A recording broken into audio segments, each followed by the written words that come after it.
Buenas a todos, ¿cómo se encuentran el día de hoy? Quiero confirmar si ustedes me pueden escuchar y si me pueden ver bien.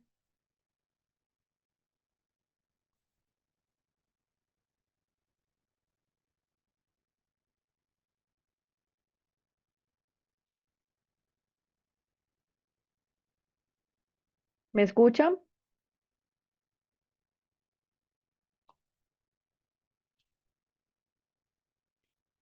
Ok, perfecto, qué pena con ustedes. Se me presentó un contratiempo, pero bueno, ya vamos a dar inicio. ¿Listo? Cuéntenme si ustedes quieren que hagamos un resumen o quieren que continuemos.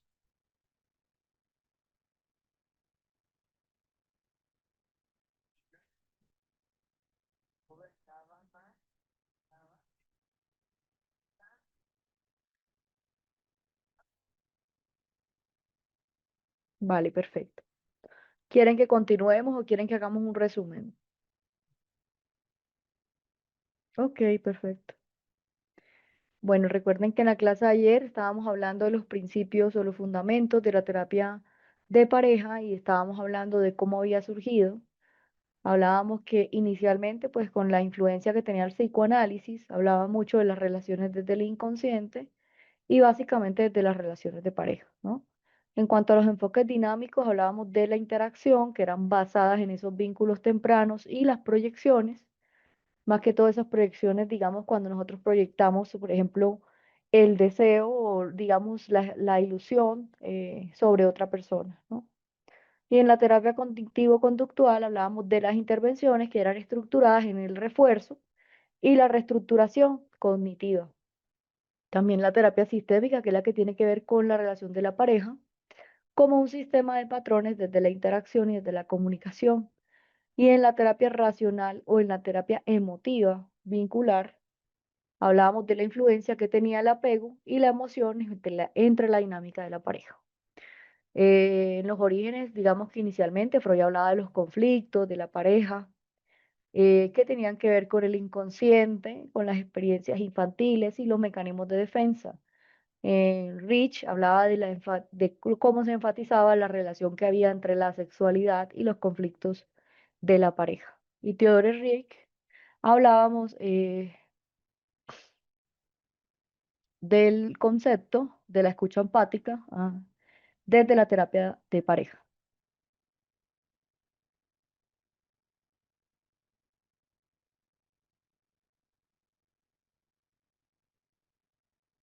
Habíamos hablado también, digamos, del surgimiento de la terapia desde la sistémica dinámica, entonces llegó Gregory Bateson, que era el que hablaba de la teoría del doble vínculo, que explicaba, por ejemplo, cómo se presentaba esta parte de los conflictos y las relaciones, ¿no?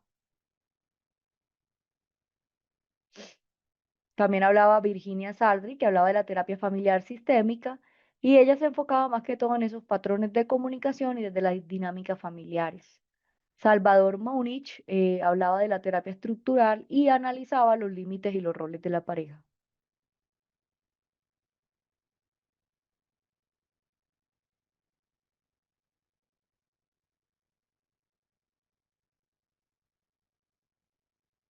Entonces también hablaba, digamos, cuando hablaba este Gregory Bateson, él más que todo lo que hablaba era de la teoría del doble vínculo, ¿no? Y él hablaba más que todo de la comunicación y esta cómo generaba conflictos en las parejas, ¿no? Recuerden que uno de los principales conflictos que tiene la terapia de pareja es la comunicación, ¿no? Entonces, Gregorio Bateson daba un aporte desde la comprensión de las relaciones vinculares y él hablaba del enfoque más que todo de la psicología sistémica, la psicología familiar, ¿no? Que el pensamiento se centraba en la comunicación y en los patrones que estaban relacionados con el contexto cuando nosotros notábamos que se daban esas interacciones humanas. En las relaciones de la pareja, las ideas también que nos ayudaban a entender los conflictos. No se debe solo a las características individuales, sino a los patrones de interacción que son circulares, ¿no? esos patrones que mantienen un sistema. Él decía que los principales conceptos que se aplicaban en la pareja tenían que ver con la comunicación y hablaba de dos niveles, ¿no? Un nivel que era el de contenido, es decir, lo que se dice literalmente, y otro nivel que era el relacional, es decir, cómo se dice y qué expresa sobre la relación, ¿no? Cuando nosotros hablamos, por ejemplo, que las parejas a veces tienen un conflicto y no está en lo que se dice, sino en lo que implica el vínculo, ¿no? Me hablas como si me importaras, o sea, me estás controlando, ¿no? Y en la retroalimentación él hablaba del feedback, él hablaba básicamente de las relaciones que mantienen los bucles de la retroalimentación, hablaba de la parte negativa desde la estabilidad, que era la homeostasis, la parte positiva que hablaba que amplificaba el cambio o el conflicto, hablaba también que la pareja pues se decía que algún miembro criticaba, el otro se defendía o que generaba un ciclo de la escala que reforzaba un problema, ¿no? Otro de los elementos que él hablaba era la circularidad, es decir, que no había una causa que estaba relacionada frente a la A, la B, y esta cómo se relacionaba con la A. En la pareja hablaba que no existía en la persona que era culpable, ¿no? Sino esa danza relacional que había entre dos personas que atribuían un patrón. Y hablaba del doble vínculo, es decir, él describía que este vínculo tenía un contexto de lo que describía de la esquizofrenia, pero también que esto se aplicaba a vínculos afectivos. Básicamente él hablaba de la situación desde la parte comunicacional contradictoria, donde un mensaje verbal dice una cosa y el no verbal dice otra, ¿no? Sin posibilidad de salir de ese dilema. Él hablaba que un ejemplo de la pareja es haz lo que quieras, ¿no? Como un tono molesto y controlante. Y el otro pueda percibir, por ejemplo, haga lo que haga, estará mal, ¿no? Entonces, cuando hablábamos de la homeostasis también del problema, él hablaba que las parejas tenían elementos a mantener, por ejemplo, si uno cambia, el otro muchas veces resiste el cambio para que ese sistema siga, ¿no? Si uno se vuelve más autónomo, el otro puede volverse más controlador. Y bueno, más que todo en la síntesis hablaba, digamos, que la relación de pareja era ese sistema de la comunicación y la retroalimentación constante, donde el problema no estaba en las personas, sino en los patrones relacionales que ambos co-crean, ¿no? No sé si tienen alguna pregunta respecto a lo que decía Batexon o quedó claro. Cuando hablábamos de Virginia Satir, hablaba de la terapia relacional sistémica, ¿no? Y se enfocaba más que todo en la comunicación desde las dinámicas también familiares, ¿no? ¿Qué decía ella? Básicamente, ella lo que refería era que uno de los grandes pioneras, ¿no? En esta terapia familiar y pues influía mucho en esa terapia de la pareja. Ella decía que había un enfoque que era general, es decir, lo que consideramos, por ejemplo, a la familia, la pareja, los sistemas vivos donde cada miembro influye en los demás. La meta terapéutica era mejorar la comunicación, fomentar el autoestima, favorecer la congruencia emocional entre lo que una persona piensa, siente y expresa, ¿no? Y que las relaciones humanas pues son las que florecen cuando las personas se sienten controladas o se sienten valoradas o pueden comunicarse abierta y congruentemente.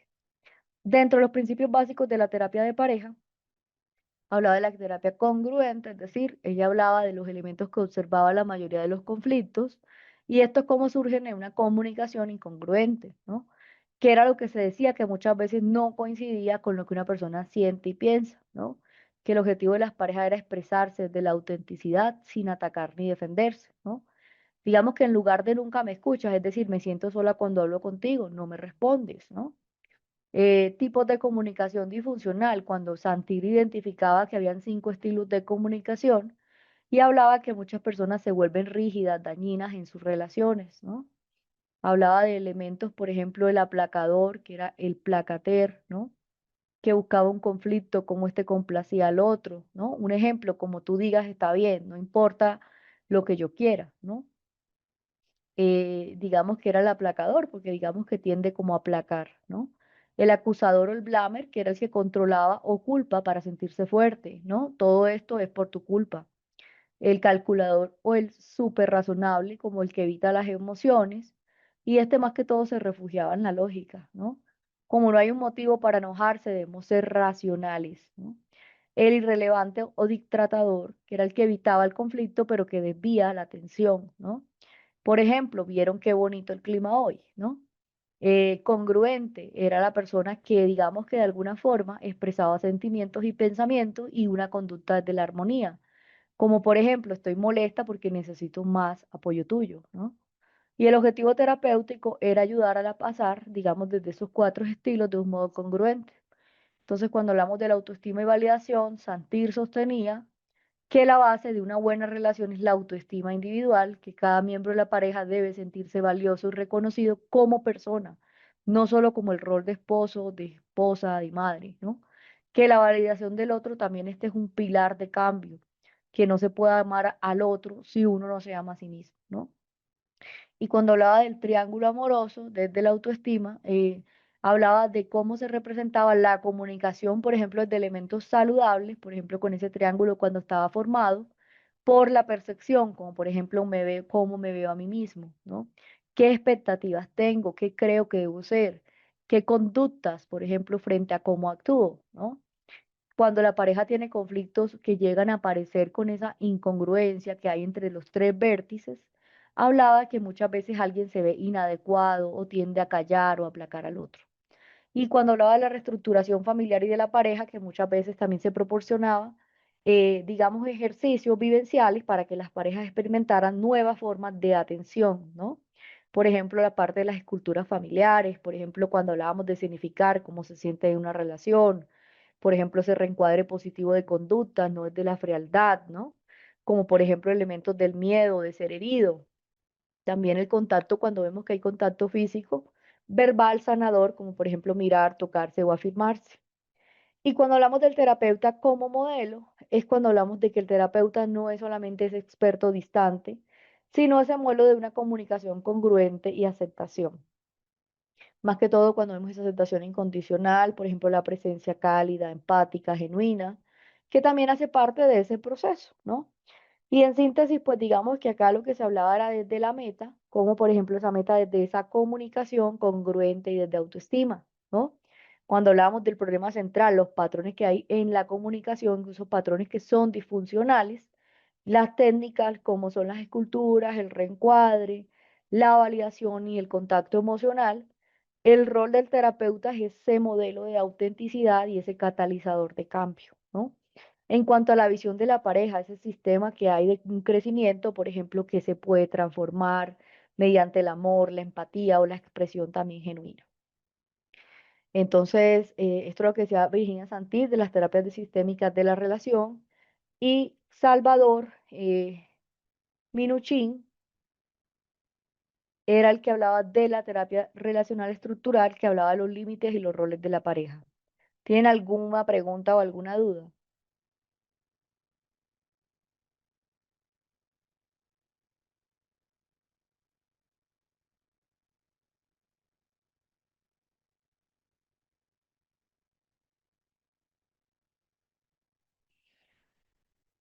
Entonces, básicamente, Salvador Minuchin en 1970, él hablaba de la terapia familiar estructural, él planteaba que había muchos síntomas individuales que tenían la pareja, dentro de las cuales había un sistema familiar, ¿no? Cómo notábamos ese foco desde los elementos de cómo se organizaba esa relación o el contenido también. Otro de los elementos que se hablaba es de los conceptos, ¿no? Por ejemplo, cuando nosotros notábamos, por ejemplo, no se trata de quién tiene la razón, sino de cómo la pareja está organizada para manejar las diferencias, ¿no? Conceptos estructurales que eran aplicados en la pareja, aquí vemos el patrón del invisible, que es la organización que regula esas interacciones dentro del sistema. Y aquí se hablaba pues que la pareja tenía que tener esa estructura, por ejemplo, cómo se observaba, ¿no? Quién tomaba las decisiones, cómo se resuelven los conflictos, qué grado de poder, cercanía tenía cada uno, cómo se integraban los roles y también las responsabilidades. Y hablaba de esa estructura funcional, flexible y clara, cuando hablaba de esos elementos que eran rígidos y difusos, ¿no? Y en los subtemas hablaba que muchas veces se presentaban ya sea dentro de una familia o dentro de una pareja, y que muchas veces existían subsistemas como esas funciones específicas, ¿no? Por ejemplo, él hablaba de su sistema conyugal, es decir, la unión que tienen los adultos como la pareja, ¿no? Como esa base emocional o la decisión, sus sistemas parentales, esa función desde la crianza, sus sistemas filiales o los hijos, ¿no? y pues muchas parejas, digamos, que tenían conflictos porque estos surgían por los límites que habían en los subsistemas y estos cómo se mezclaban, ¿no? Entonces decía que cada uno de los hijos se convierte en un confidente o en un aliado para un padre, ¿no? Como la coalición, por así decirlo. Y en cuanto a los límites, él hablaba de que los límites defendían el grado de la cercanía de la distancia que había entre los miembros y los subsistemas, ¿no? Él hablaba que habían tres tipos y uno de ellos era cuando notábamos que eran claramente definidos, como las características que llegaban, la que permiten esa cercanía o esa autonomía, ¿no? Y un ejemplo es que cada persona tenía un espacio tanto propio o cómo podían apoyarse. Frente a los elementos, digamos, de los límites difusos, ¿no? Es, por ejemplo, las características era el exceso de la fusión, es decir, cuando había poca diferenciación, ¿no? Y en cuanto al ejemplo de la pareja, por ejemplo, cuando uno invade las emociones del otro, ¿no? En cuanto a los elementos rígidos, era cuando notábamos la distancia que hay emocional y cuando había poca comunicación y pues aquí también la falta de la intimidad que cada uno vive desde su vida, desde elementos aparte. En cuanto a los roles y las jerarquías, también notábamos que la pareja muchas veces tienen roles y estos cómo están definidos frente a los equilibrios, ¿no? Hablaba más que todo que muchas personas asumían algún liderazgo y toma de decisiones, ¿no? Y cómo estas distribuyen las tareas emocionales y las tareas prácticas, ¿no? Que en lugar, digamos, de ocupar cada uno, pues muchas veces los elementos que ocupan esa familia extensa, ¿no? Otra parte que tiene que ver es que se observaba que los conflictos muchas veces surgían cuando hay una inversión de jerarquías, es decir, cuando un miembro controla o domina, cuando hay una difusión de roles, es decir, cuando no hay claridad sobre esas funciones, y cuando hay coaliciones, ¿no? Por ejemplo, que uno no se salía con alguien externo contra una pareja, ¿no? Y como por ejemplo la suegra o con un hijo. En cuanto a las alineaciones o las coaliciones, estaba hablando de la coalición.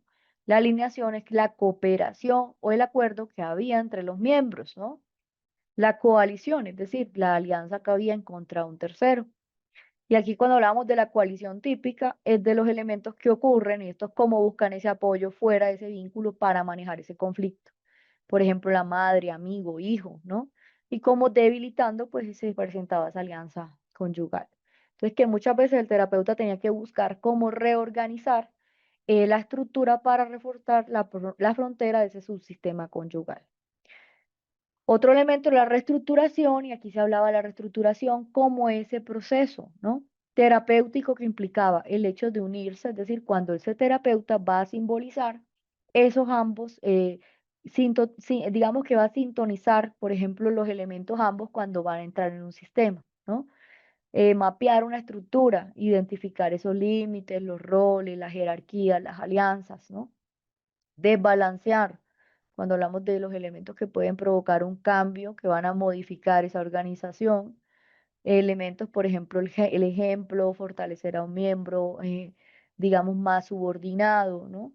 Establecer límites funcionales, cuando hablábamos de favorecer también esa autonomía y el contacto también equilibrado. Y en ese ejemplo clínico, pues también se ven situaciones como, por ejemplo, como que Ana o Luis acuden a esa terapia porque ella se siente sola y él dice, nunca pueden hacer nada bien, ¿no? Y en esa sesión, pues Ana va a interrumpir a Luis constantemente y va a responder, por ejemplo, va a responder por él, ¿no? Y es cuando Luis evita ese conflicto. En cuanto al análisis estructural, ese está ese límite difuso, y es que Ana va a invadir el espacio de Luis, ¿no? Va a hablar por él, ¿no? En el rol desequilibrado, por ejemplo, Ana toma esa posición de control y Luis de subordinado. En esa estructura en SMET, es decir, cuando vemos que no hay una autonomía individual. Y en cuanto a la intervención, es cuando ese terapeuta pues se une con Luis, ¿no?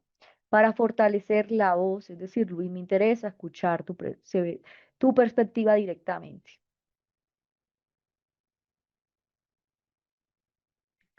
Otro de los elementos es luego de que marcamos un límite, cuando Ana le damos ese espacio a Luis para responder, cómo esto promueve la estructuración, la comunicación más simétrica, más los roles definidos.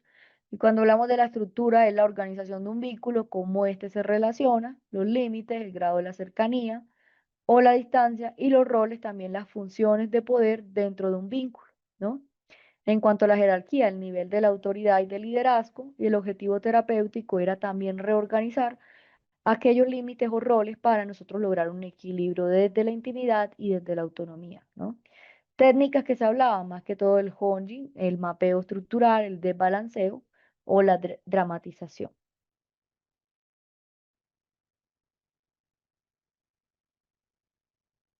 Luego vemos la terapia emocional y vincular que decía John Gottman, ¿no? Él hablaba de los cuatro jinetes del apocalipsis en la pareja, ¿no? Uno de ellos era la crítica, otra era, digamos, el desprecio, la actitud defensiva y la obstrucción. ¿Tienen hasta el momento alguna pregunta, alguna duda o todo está claro? Más que todo lo que decía John Gottman en la terapia de la pareja era que estas pues también se basaba en la evidencia. Él hablaba que aquí el psicólogo o el investigador, pues él hablaba de elementos que su trabajo se centraba en predecir y en prevenir la ruptura, ¿no? De las relaciones a partir de la observación científica de la comunicación, las dinámicas emocionales, no solamente los conflictos que los destruyen a las parejas, sino los elementos que van a formar o estos cómo manejan, ¿no? En los principales hallazgos desde las ideas centrales, hablaba de los cuatro jinetes del apocalipsis, desde los cuatro patrones que tenía la comunicación, esa comunicación cuando vemos que son destructivos, ¿no? Estos elementos que van a predecir el divorcio o el deterioro emocional si no se corrigen. Hablaba de la crítica, es decir, el ataque de ese carácter del otro, ¿no? Como siempre eres egoísta. Y en el, digamos, el elemento del antídoto es queja suave, la específica, me gustaría que me ayudes más con esto, ¿no? En el desprecio eran los elementos que él hablaba de la burla, el sarcasmo, la falta de respeto, ¿no? Como eres ridículo. Y que muchas veces el antídoto pues era el aprecio, el respeto, expresar admiración y también gratitud. Hablaba de la actitud defensiva, es decir, negar esa responsabilidad o justificarla no es mi culpa, ¿no? Y asumir, el antídoto era asumir aquella responsabilidad parcial, como tienes razón, puedo manejar en eso, ¿no? También hablaba de la evasión o el muro de piedra, y es lo que conocemos como la persona cuando se desconecta emocionalmente o cierra la conversación, ¿no? Y el antídoto era tratar de autorregular tanto sus emociones como tomarse ese tiempo luego de volver a hablar, ¿no? La presencia del desprecio es el predictor más fuerte que hay en la separación, decía él. Y que uno de los principios que hablaba Gottman era de los elementos del banco emocional, como la interacción suma o resta una especie también de los elementos que tienen en cuentas emocionales, ¿no? Como gestos de afecto, validación, empatía, todos los elementos que se depositan, críticas desde la indiferencia, el sarcasmo, y cómo retiran las parejas sanas, cómo mantienen un balance positivo, y pues aproximadamente 5 interacciones positivas por cada una negativa. ¿No? Cuando hablábamos de los mapas del amor, él hablaba que una pareja sólida conoce bien el mundo interno del otro, como son los sueños, los miedos, las historias, los deseos, las preocupaciones también cotidianas, ¿no? Como hablaba de construir también estos elementos del amor y fortalecer también esa intimidad emocional y la empatía. Un ejemplo es, por ejemplo, si tu jefe te genera un estrés o cómo éste se emociona, por ejemplo, al ver a tu hermano el fin de semana, ¿no? Él hablaba de que había unos pilares también en la relación y en los pilares de un matrimonio sólido él describía que tenían que tener 7 principios, ¿no? Lo que se hablaba de una relación sana, ¿no? Basados en el libro Los 7 principios para hacer un matrimonio de sus funciones. ¿Qué decía él? Una de ellas era conocer el mundo interior del otro, ¿no? Como lo que llamaban mapas de amor, cultivar el cariño y la admiración, como él hablaba de recordar lo positivo del otro, como hablaba de acercarse en lugar de alejarse, como es el responder positivamente a esas búsquedas de conexión, como son las miradas, los gestos, las palabras, ¿no? Y aceptar la influencia del otro, elementos, por ejemplo, como era ceder y tomar en cuenta esas necesidades mutuas, ¿no? También hablaba de resolver los problemas solucionables y era la comunicación afectiva y el respeto. Otro elemento que hablaba era de superar los conflictos y él hablaba más que todo de dialogar sin la necesidad de resolver todo, ¿no? Como hablaba de aceptar las diferencias. Y crear un significado compartido que era construir aquellos elementos como eran los proyectos, los rituales y ese sentido conjunto. En cuanto a los conflictos solucionables o perpetuos, hablaba de los solucionables, eran esos temas concretos como eran las tareas, el dinero, las rutinas, estos elementos que van a abordarse en las habilidades comunicativas perpetuos, por ejemplo, las diferencias que tiene la personalidad o los valores que no se resuelven, ¿no? Sino cómo se manejan desde la empatía y desde el humor. Él hablaba mucho de ese tema de la estructurar, por ejemplo, cómo se daba espontáneamente y que el objetivo no es cambiar al otro, sino también negociar la convivencia.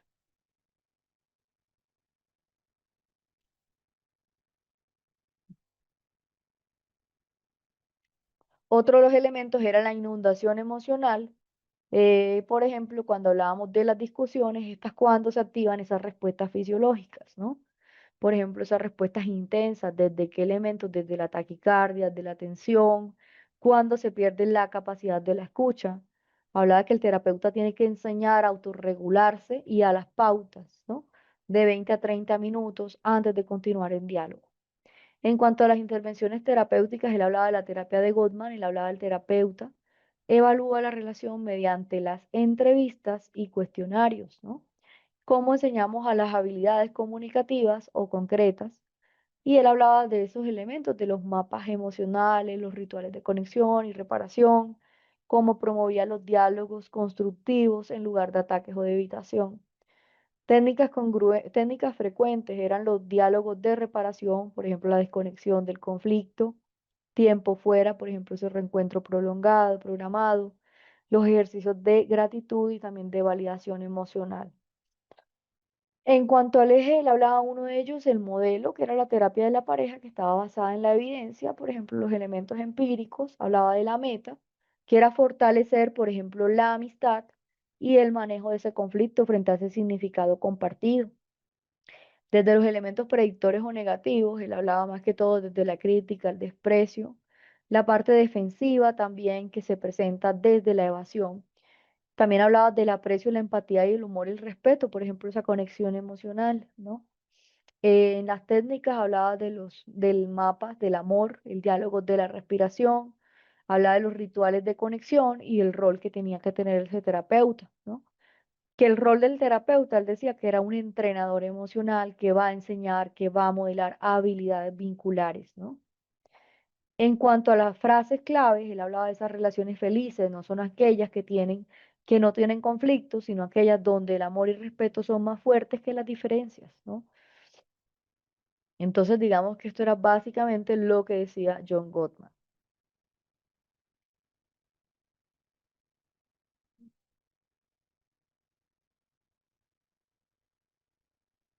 ¿Alguna pregunta?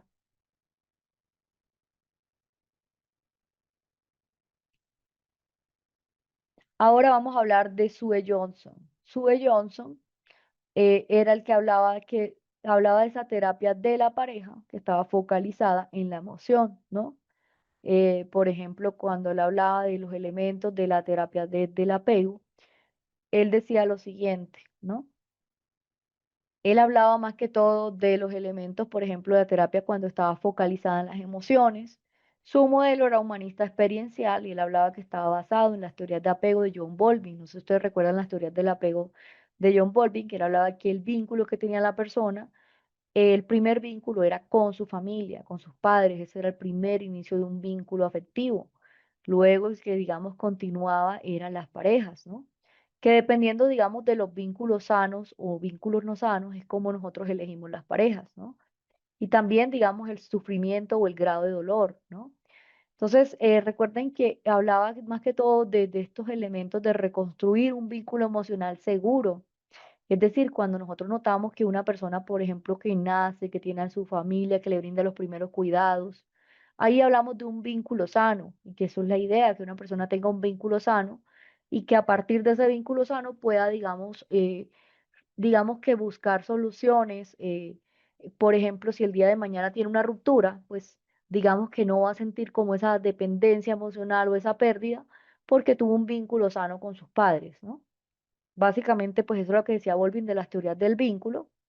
Y él decía que tenían que tratar la persona o la pareja de buscar un vínculo sano, ¿no? Que ese vínculo sano era lo que llamábamos, por ejemplo, o vínculo seguro, que más que todos los que se dan con los miembros de la pareja y cómo entendemos que los conflictos no son solamente los problemas de la comunicación, sino también los llamados desesperados por la conexión y la seguridad afectiva.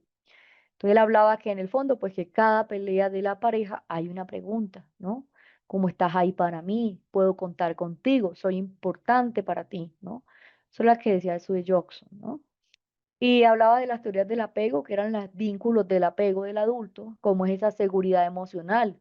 Por ejemplo, la accesibilidad, estás disponible para mí. La respuesta, me respondes emocionalmente. La conexión, te importo, ¿no? Cuando la seguridad se percibe como una amenaza y cómo surgen también patrones de la defensa, el ataque, el retraimiento y la crítica y el cierre.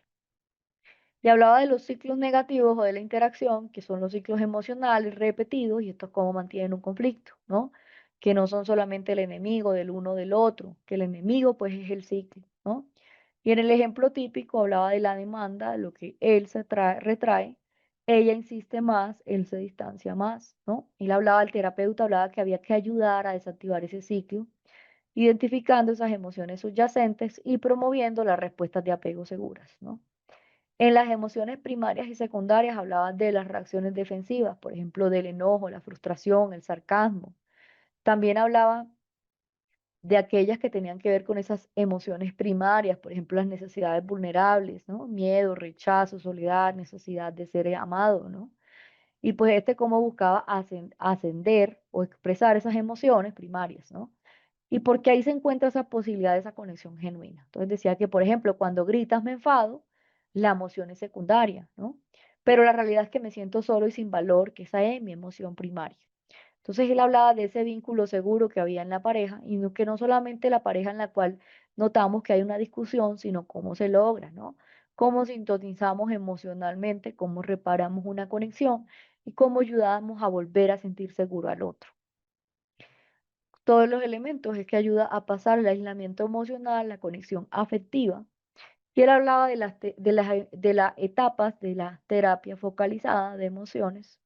Y él hablaba que habían 3 etapas y 9 pasos, ¿no?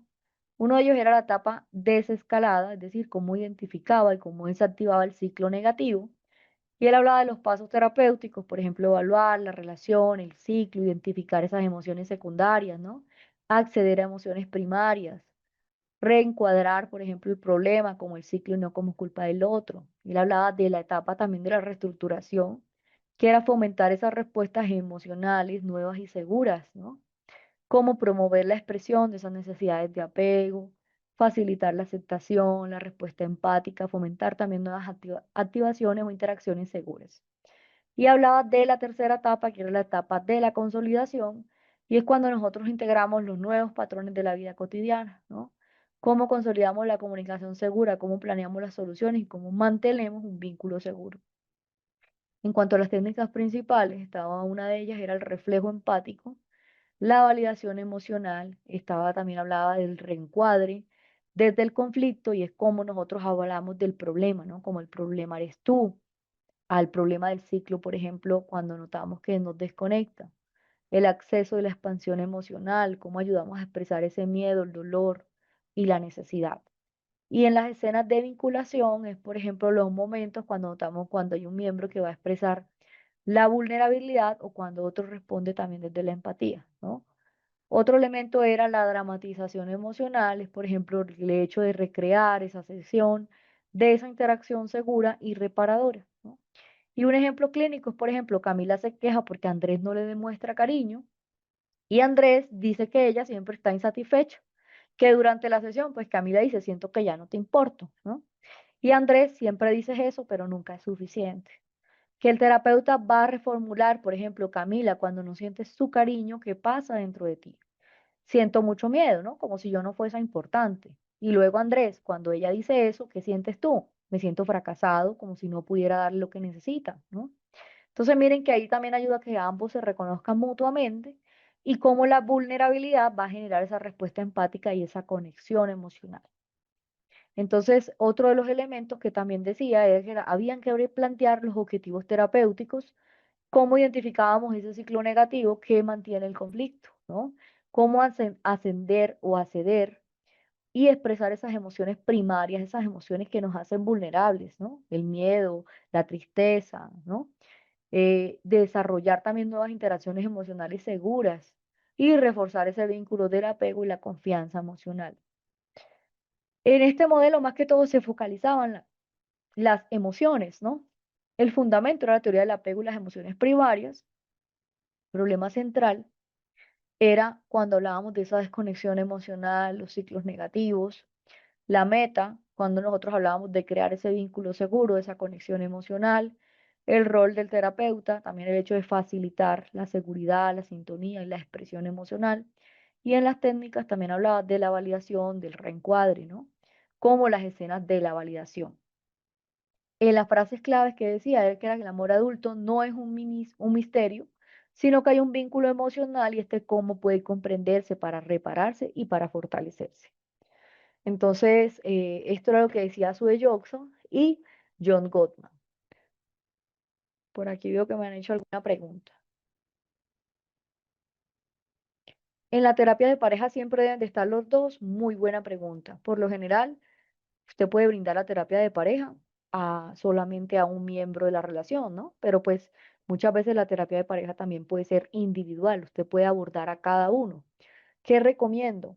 Que cuando se va a abordar la terapia de pareja, podamos establecer un plan de trabajo, por ejemplo, un espacio en el cual puedan estar los dos y hablar de sus diferencias, pero también un espacio individual a cada uno para abordar elementos que siente privados, que de pronto no sabe cómo comunicarlos, ¿no? O la molestia, o a veces los elementos que la persona nota que están fallando, pero que no sabe de pronto cómo expresarlos, ¿no? Que de pronto se sentiría más fácil y más cómodo hablarlos, digamos, únicamente en una sesión individual. Entonces, la respuesta que yo creo es que también tenemos que mirar las necesidades de cada uno de ellos, ¿no? Si bien es importante la terapia de pareja grupal, también es importante que algunos elementos individuales se puedan trabajar, digamos, de forma individual, ¿no? Por ejemplo, cuando uno pone una tarea de la pareja, ¿qué no te gusta de tu pareja, ¿no? ¿Cuál es, digamos, la molestia? Muchas veces eso puede presentarse a un canal en el cual pueden llegar a una discusión, ¿no? Pero que muchas veces también la terapia individual puede ayudar a esa comprensión o a esa forma, digamos, para establecer esa dinámica de pareja. Por ejemplo, hay tareas en las cuales uno le puede dejar una tarea a uno y una tarea diferente al otro, ¿no? Y ver, por ejemplo, ya en la terapia, digamos, ya sea grupal, cómo desarrollaron cada uno las tareas, ¿no? O qué percibieron o qué no les gustó. Muchas veces también notamos, por ejemplo, que en la terapia de pareja también uno de los elementos que más llega a consulta es la parte componente sexual, ¿no? Y el componente sexual es uno de los principales elementos que se deterioran en una relación de pareja. Entonces, muchas veces también este componente sexual puede requerir también esa terapia individual. Recuerden que muchas veces los problemas en las parejas, cuando son desde la sexualidad, pueden necesitar también, digamos, esos elementos para abordar esos pensamientos, esas emociones, esas creencias de manera autónoma e individual.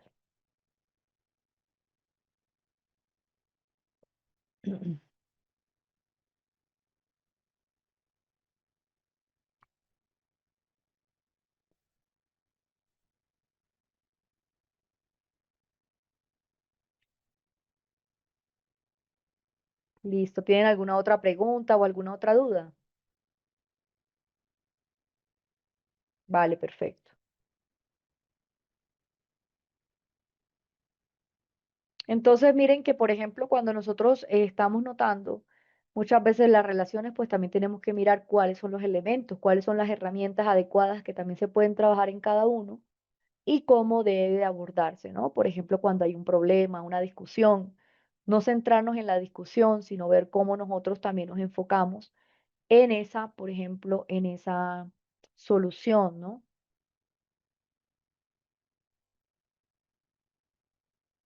Que muchas veces el hecho de que estar los dos ahí puede hacer que se deteriore esa comunicación aún más, ¿no? Porque estamos hablando de un momento que hay en la relación que es una tensión, un problema, ¿no? Un enojo. Y pues desde el enojo pues ya sabemos cómo es la comunicación y cómo ésta se deteriora.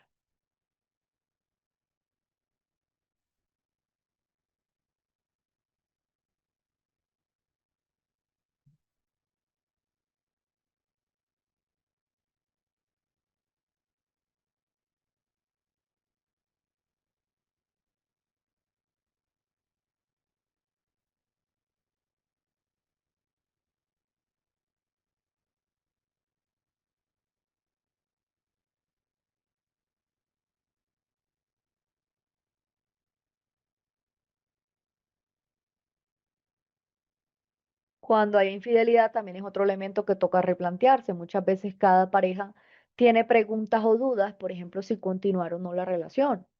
Y pues cuando hay infidelidad, ¿qué notamos? Notamos que muchas veces el problema básicamente está en lo que quieren encontrar, ¿no? Muchas veces no saben qué quieren, no saben si seguir o no, que muchas veces también se quedan en esa relación precisamente por ese miedo a perder a su pareja, ¿no? Pero pues también se vuelve un patrón repetitivo cuando hay una infidelidad, que muchas veces también está en la terapia de pareja, como vimos la clase pasada, es la violencia en la pareja, ¿no? Y cuando hay violencia en la pareja también se debe tratar de abordar a cada uno de ellos para que puedan mirar de forma sana, por ejemplo, elementos también de seguridad. Entonces ahí no se puede mirar una terapia de pareja cuando hay maltrato, ¿no?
¿Qué creen ustedes que se tiene que abordar cuando hay infidelidad?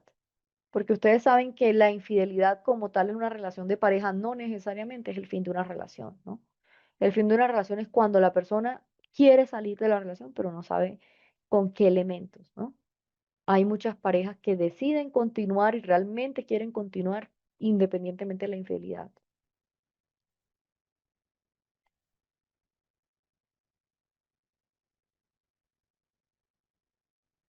¿Qué piensan ustedes si puede existir una relación o puede, digamos, trabajarse desde la terapia cuando hay infidelidad? ¿Creen ustedes que el terapeuta, el enfoque es que la pareja termine la relación o que la pareja trate de buscar la armonía a pesar de ese elemento, ¿no? De esa fractura en la relación? Recuerden que la infidelidad muchas veces pueden ser elementos, digamos, que pueden generar un dolor y un malestar en la familia y en las parejas, pero hay parejas que, digamos, pueden presentir otro dolor más intenso, ¿no? Como puede ser la falta de comunicación, como puede ser otros elementos que de pronto influyeron en la infidelidad, ¿no? Como esa falta, digamos, de esa relación cálida, ¿no? Que a veces también puede deteriorar, esa ley del hielo puede deteriorar también incluso más que una infidelidad. Entonces, digamos que teniendo en cuenta esto, pues hay que mirar si una vez haya la infidelidad, pues qué quiere la pareja, ¿no? ¿Quieren continuar o quieren terminar, ¿no?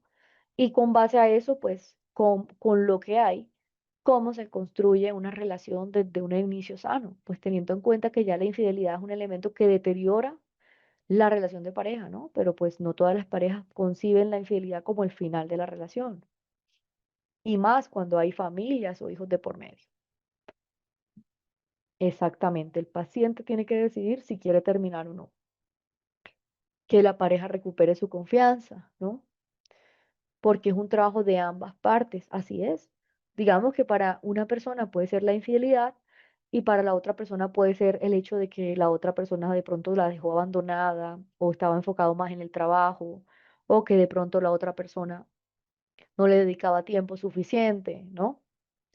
Entonces miren que muchas veces también las relaciones se deterioran incluso desde antes de una infidelidad, ¿no? La infidelidad puede ser el detonante, pero no necesariamente es la causa principal. Bueno, vamos a entrar en un receso y volvemos a las 8:15. ¿Listo?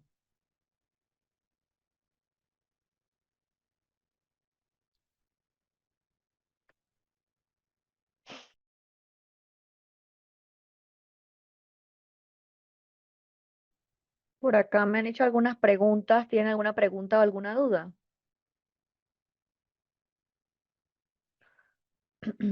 Estábamos en un receso. Recuerden que siempre vamos a hacer un receso de 15 minutos, más o menos a las 8 de la noche, y retomamos a las 8:15.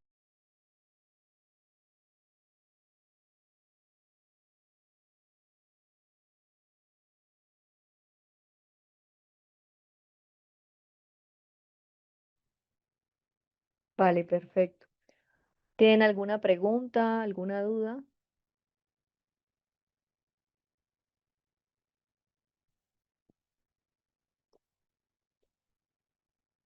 Bueno, entonces continuando, ahora vamos a hablar de la terapia integrativa y en la actualidad hay unos enfoques que es el de Harvey Hendricks, que hablaba de la teoría del imago, ¿no? Él trabajaba las heridas desde la infancia y estas cómo se reflejaban en las relaciones de pareja. Eh, Harvey era el que decía, digamos, que muchas veces las heridas de la infancia o las relaciones familiares influían en lo que la persona estaba, digamos, reflejando en la pareja, ¿no? Si había situaciones de abandono, pues cómo las personas llegaban a elegir parejas de forma inconsciente y cómo buscaban sanar esas heridas, ¿no? Infantiles que de pronto en ese momento no estaban resueltas. Él decía que también la pareja era el espacio de ese crecimiento y de esa sanación y no solamente ese amor romántico. Él hablaba que el matrimonio no es un lugar donde termina el amor, sino donde comienza el verdadero trabajo de amor, ¿no? Habían conceptos fundamentales y él hablaba del imago, que hacía referencia a esa plantilla inconsciente que hacía cada persona sobre la infancia, cómo estaban basadas las experiencias, por ejemplo, con las figuras de apego, padres o cuidadores, ¿no? La imagen que estaba mezclada en aspectos positivos o negativos de esas figuras y estas cómo se convertían en ese modelo interno de lo que el amor sentía, ¿no? Y aquí él hablaba más que todo que sin saberlo muchas veces parece emocionalmente a quienes nos criaron, ¿no? Que muchas veces esto es lo que hace que la persona se parezca emocionalmente, ¿no? Que en la adultez él hablaba que muchas veces nosotros buscamos en la pareja la oportunidad de crear y también de reparar lo que queda herido, ¿no? Básicamente él hablaba que en la infancia muchas veces sentía, por ejemplo, que tu padre era distante, los elementos que pueden atraer a alguien emocionalmente, por ejemplo, el hecho de ser inaccesible, ¿no?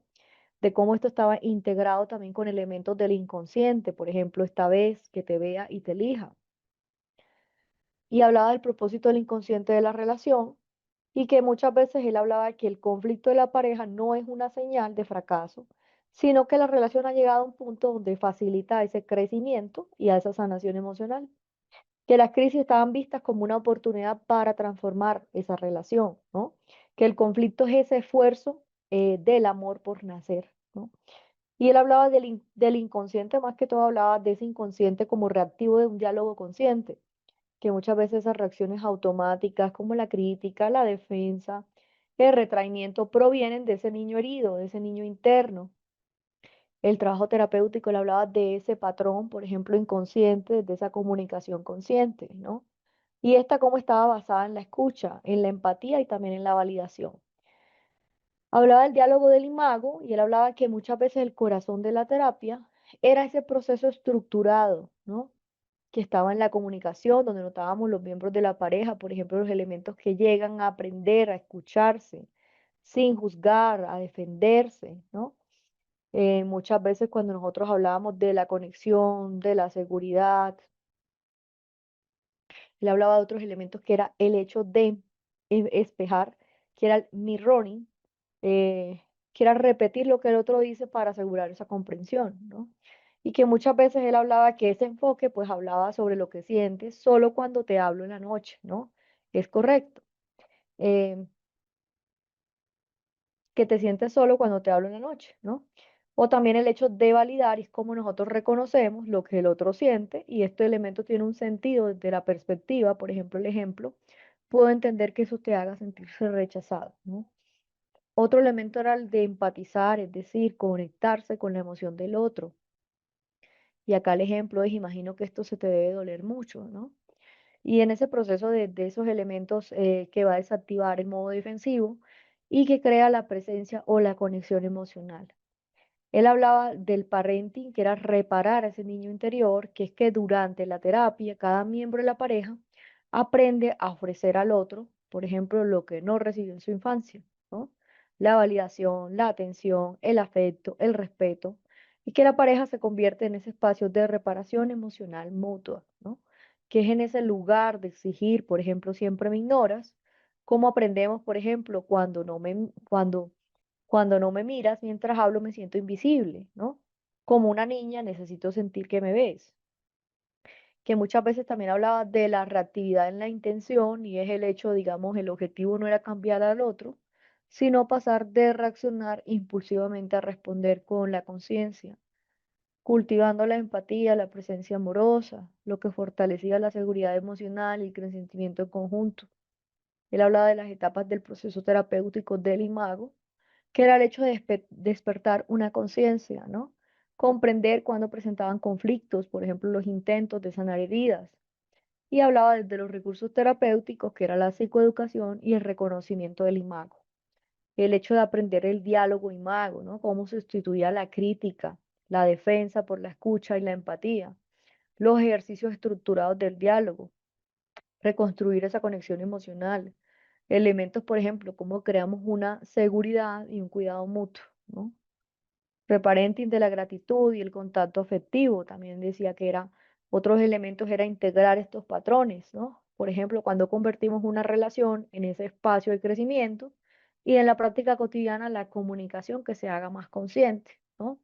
Otro ejemplo clínico, digamos que él decía, por ejemplo, cuando Claudia le dice a Andrés, él es frío y nunca demuestra, por ejemplo, el afecto, Andrés se siente criticado constantemente, ¿no? Que en la sección del imago él hablaba que el terapeuta brindaba esa estructura de diálogo. Cuando Claudia expresa, cuando no me abrazas, me siento rechazada, ¿no? Andrés hablaba de los elementos del espejo, es decir, si te sientes rechazada cuando no te abrazo, ¿no? Y Andrés valida, puedo entender que eso te duela, tú necesitas cercanía. Andrés empatiza, imagino que tú sientes triste o sola, ¿no? Y pues muchas veces también está la calma desde ambos, es decir, cuando cada uno se conecta, desde esa vulnerabilidad, desde ese diálogo también, cuando vemos cómo se reactiva desde la comprensión. En los objetivos terapéuticos, acá él hablaba de lo importante que era convertir el conflicto en esa oportunidad de crecimiento, cómo fomentar esa comunicación empática y consciente, cómo reparar esas heridas del apego, ¿no? Y desarrollar nuevas respuestas afectivas, y también el hecho de restaurar la seguridad emocional y la conexión profunda. En el modelo él hablaba de la teoría del imago, es decir, Hendrix, Jungs, fundamentos, él hablaba del apego inconsciente, relacional, la sanación del niño interior. En la meta hablaba del hecho de transformar el conflicto en conexión y crecimiento mutuo. De conceptos claves, él hablaba del imago, del diálogo consciente, el reparenting, la empatía. De técnicas hablaba de diálogo, imago, espejar, validar y empatizar. Y del rol de terapeuta también la guía del contenedor seguro y este cómo modela o cómo escucha de forma empática esa comunicación también consciente. Había una frase clave que él decía y es que la pareja no es el final de la historia romántica, ¿no? Que es el comienzo de una verdadera relación, cuando hablábamos de la que cura, ¿no? Eso era lo que decía básicamente Harville Hendrix, ¿no?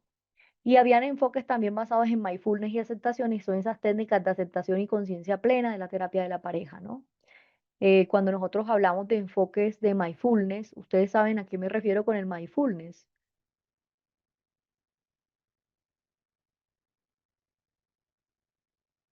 Es cuando nosotros escuchamos nuestras emociones, pero permitimos por medio de la relajación, digamos, de estrategias para regular nuestras emociones a aceptar, ¿no? Lo que está sucediendo, no debatirlo.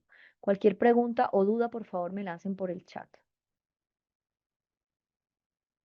Les agradezco que en el chat no enviemos links porque no está permitido. Listo. Solamente utilicemos el chat para responder las preguntas o las dudas que ustedes tengan.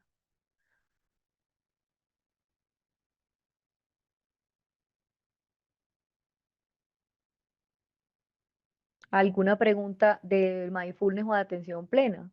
Más que todo el enfoque de mindfulness es el que se enfoca en la terapia de la pareja, cómo promovemos esa presencia consciente de la aceptación emocional y la compasión mutua, como pilares de un vínculo. Esos enfoques que hablan de ese sufrimiento en la pareja, cómo provienen las diferencias, los conflictos, de forma inconsciente y esta cómo se reactiva en el momento que se relaciona con ellos, ¿no? Cuando hablamos de esas relaciones conscientes, esas relaciones que no eliminan el dolor, pero que sostienen la presencia desde la comprensión y desde la amabilidad. Fundamentos teóricos hablaba de mindfulness, que era la presencia sin juicio, ¿no? Como mindfulness hablaba de implicarnos en ese presente, en el momento actual, desde la aceptación, la curiosidad, en lugar de reaccionar desde esa automatización o el juicio en la pareja, ¿no? Todos esos elementos que hablaba que significaba, por ejemplo, escuchar sin interrumpir, sin planear la respuesta, observar las emociones, los pensamientos, sin actuar impulsivamente y cómo se notaban los propios patrones de esa reacción, como era la ira, la defensa, la evitación. Un ejemplo es me doy cuenta de que me estoy cerrando mientras me hablas, respiro y elijo escucharte, ¿no? Y aceptación es cuando nosotros nos abrimos a lo que es, por ejemplo, esa terapia de aceptación y compromiso, que aquí buscamos que se acepte la experiencia desde elementos internos, como son las emociones y los pensamientos, sin intentar eliminar ni controlarla, ¿no? Es aceptar al otro, que el otro es distinto, con su propio ritmo emocional, cómo reconocemos los conflictos que son inevitables y que pueden vivirse con una apertura, ¿no? Y distinguimos también en el hecho de cambiar al otro y cómo elegimos también responder con conciencia.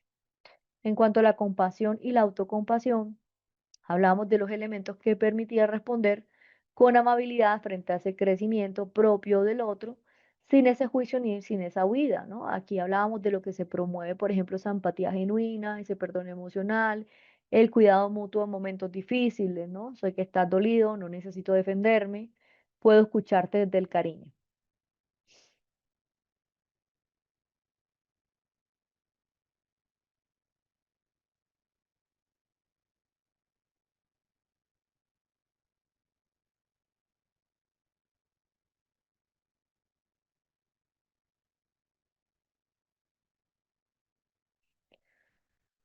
Entonces acá también hablábamos de la conciencia de esos patrones automáticos. Cuando él hablaba era en mindfulness, era cómo se ayudaban a identificar esos ciclos reactivos, ¿no? De la pareja, la crítica, el retraimiento, la evitación, el control, antes de quedar atrapados en ellos, ¿no? Es que el objetivo no era eliminar el conflicto, sino responder de manera consciente y menos automática. Hablaba de modelos aquí también cuando se integran, por ejemplo, con mindfulness en la terapia de pareja y es, por ejemplo, él hablaba de la terapia que era aceptación emocional con las estrategias conductuales. Hay una de ellas que es la de fusión cognitiva. Y es que se busca que la pareja acepte esas diferencias irresolubles, ¿no? En lugar de luchar por cambiarlas, ¿no? Y que usar cómo se utiliza la empatía, el humor, esa perspectiva compartida, por ejemplo, como medios de aceptación, cómo proponen los dos tipos de cambio, ¿no? El cambio de la aceptación, comprender, abrazar al otro, el cambio conductual, de modificar esos patrones concretos. En lugar que quiero que cambies, quiero entender por qué esto es importante para ti. Y en Mindfulness también hablaba desde los elementos de la relación, es decir, ese programa de 8 semanas para esas parejas cuando estaban basados en las prácticas de Mindfulness, ¿no? Cómo mejoraba la satisfacción relacional, la comunicación, la empatía, la regulación emocional. Y se hablaba de elementos que incluían las meditaciones conjuntas, prácticas conscientes y las prácticas desde la gratitud y la presencia amorosa. Hablaba un elemento que era mirarse a los ojos durante 1 minuto en silencio y cómo observábamos esas sensaciones sin juzgar ni comentar. Entonces, dentro de las prácticas terapéuticas y los ejercicios, hablaba mucho de la pausa consciente, cómo regulaba el impulso en medio del conflicto. Antes de responder, respira y sientes tus emociones, ¿no? Hablaba de la escucha plena, cómo fomentaba la atención genuina durante 2 minutos, esa escucha sin interrumpir, solo por comprender, ¿no? En la meditación de la compasión, cómo cultivar la amabilidad hacia el otro, como por ejemplo el hecho de repetir mentalmente que tú estés libre de ese sufrimiento, que estés en paz, ¿no?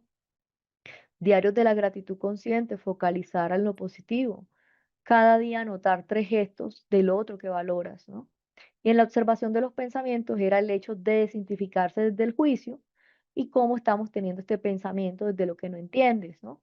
En cuanto a los objetivos terapéuticos, esa presencia emocional, la atención consciente, cuando vemos cómo fluye la interacción, fomentar la aceptación desde las diferencias en lugar de intentar eliminarlas, reducir la reactividad emocional y conflicto defensivo, promover la empatía, la compasión y la conexión genuina, integrar los valores compartidos en la vida de la pareja, ¿no? En ese ejemplo clínico, esa situación, Camilo se frustra porque Lina no expresa lo que siente. Lina se cierra cuando él se enoja. Y en la sesión de mindfulness es que el terapeuta invita a esa pausa desde la respiración conjunta, a que ambos tomen la conciencia de su cuerpo, que respiren 3 veces sin hablar y luego preguntas qué estás notando ahora sin juzgarlo, ¿no?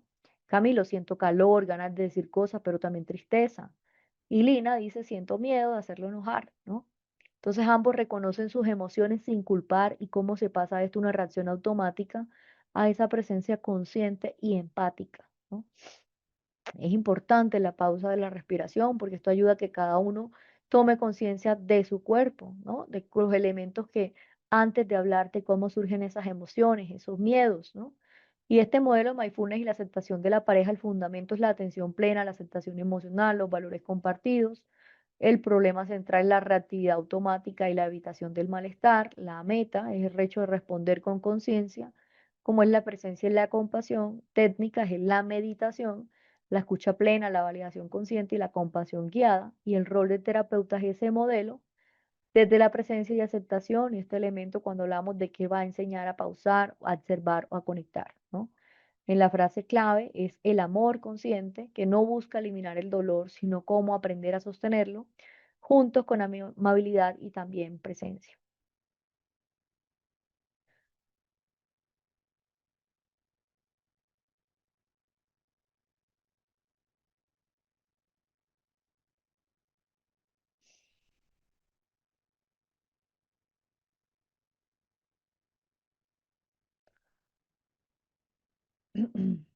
Ahora vamos a hablar desde los elementos de las nuevas tecnologías. Cuando hablamos de las nuevas tecnologías es que actualmente pues ya sabemos que existe terapia online con aplicaciones para mejorar esa comunicación de la pareja, ¿no?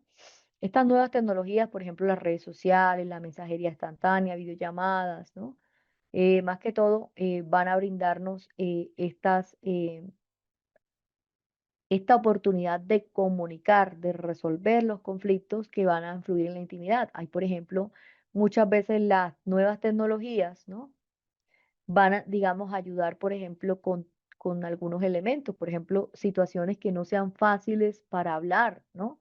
Por ejemplo, cómo mejoramos la comunicación sobre los elementos que quiero decir, pero que no soy capaz por miedo a perder a la pareja, ¿no?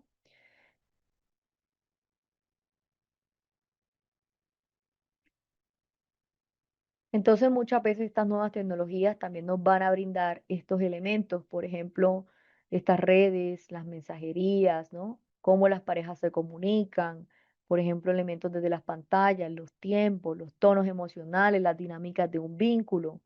Realmente las tecnologías no crean problemas de comunicación, pero sí pueden amplificar esos patrones que ya existen, ¿no?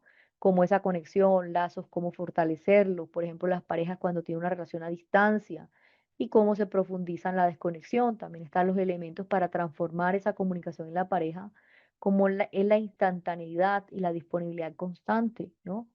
Muchas veces esto también genera muchas complicaciones poco realistas, porque el hecho de responder rápido no significa siempre estar disponible, ¿no? Como la mayor expresión cotidiana, ¿no? Muchas veces los malentendidos por un tono, por un contexto, por un escrito, ¿no? Damos a entender, digamos, algunos elementos como tonos de voz, donde no hay tonos de voz, sino simplemente hay un texto, ¿no? Y pues realmente este es uno de los elementos que también hoy en día vemos que la comunicación en la pareja, por ejemplo, por mensajes instantáneos se complica mucho más, ¿no? Otro de los elementos es la indiferencia entre el enojo o dependiendo del contexto emocional, cómo promovemos la validación explícita en esos mensajes, ¿no? Gracias por escribirme lo que sientes en lugar de solo acá, ¿no? Y pues muchas veces hay comunicaciones reactivas, como escalar con rapidez, ya cuando notamos que hay pausas naturales, contacto visual ni regulación emocional inmediata, como el hecho de responder impulsivamente sin procesar lo que se está leyendo, leer los mensajes desde la herida o la interpretación defensiva, volver a revisar las conversaciones, como lo es la relectura rumiativa, y aquí la técnica terapéutica es esa pausa digital consciente, ¿no? Cuando acordamos no discutir temas delicados por mensajes, sino retomarlos cuando estemos en persona o cuando estemos en una situación en calma. Otro elemento es el control de la vigilancia y los celos digitales, ¿no?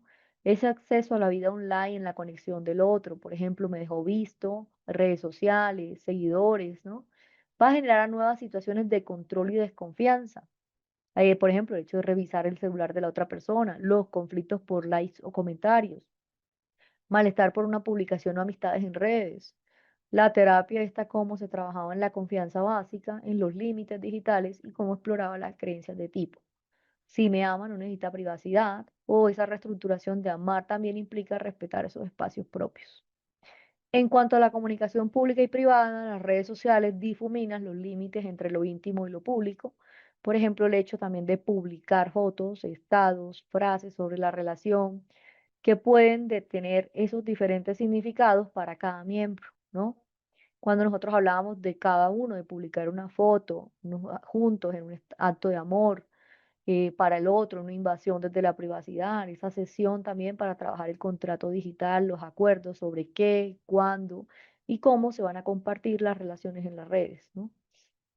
En cuanto a las relaciones a distancia y la conexión digital, por ejemplo, estaba la videollamada, los mensajes, todos estos que permiten tener esos vínculos a una distancia, como por ejemplo la forma cercana que requiere esa intencionalidad y esa presencia en lo real, ¿no? Estrategias útiles, establecer horarios de conexión significativa, usar rituales digitales, por ejemplo, mensajes de gratitud, citas virtuales, mirar una serie juntos, ¿no? Mantener ese contacto visual, la escucha plena también durante las videollamadas. Estos enfoques también ayudan desde la terapia cognitiva a identificar esos pensamientos distorsionados como si no me responde no le importo, ¿no? Esto cómo se aborda de la terapia cognitiva sobre esas interpretaciones digitales, la terapia sistémica, la tecnología para el tercer elemento en un sistema de la pareja, ¿no?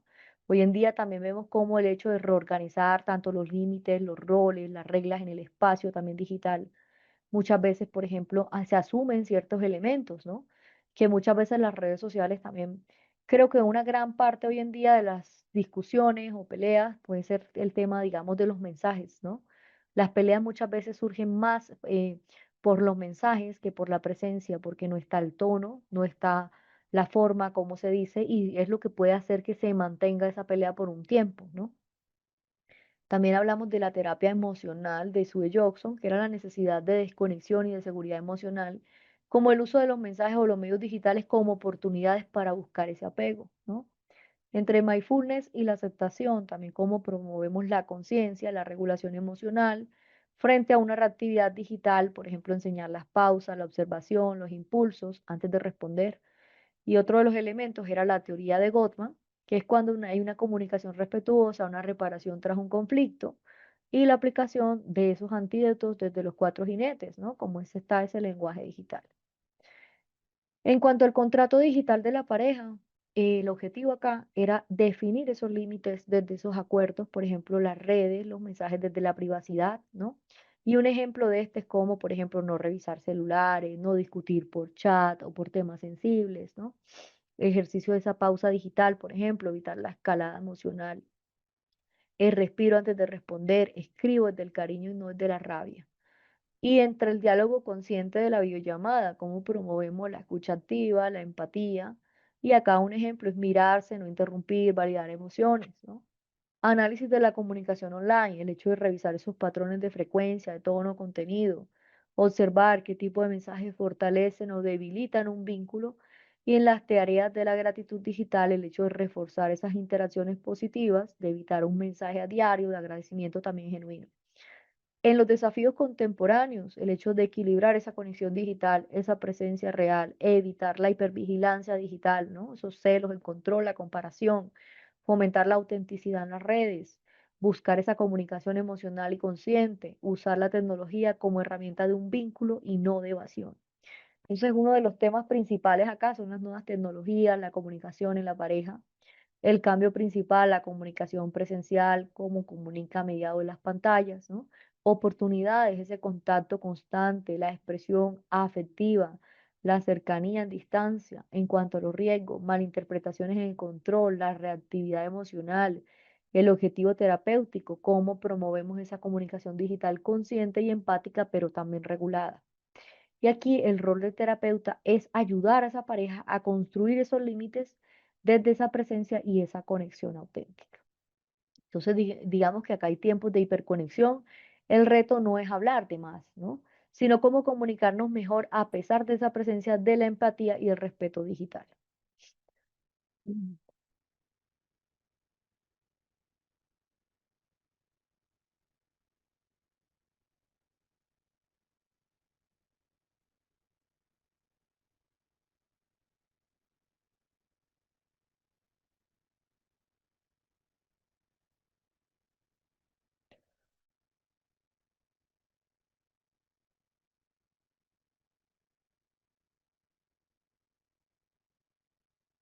Hasta el momento, ¿ustedes tienen alguna pregunta, alguna duda?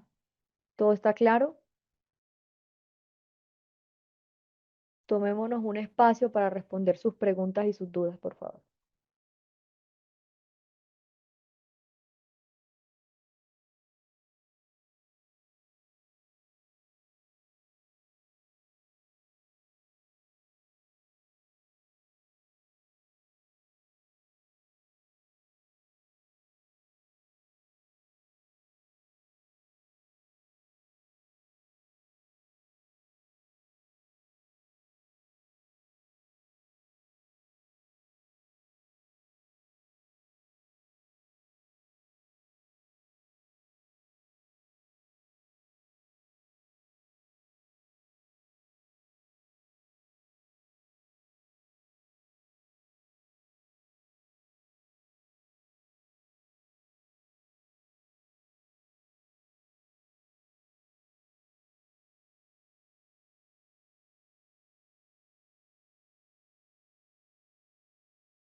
Cuando hablamos de una pareja narcisista, ¿a qué nos referimos?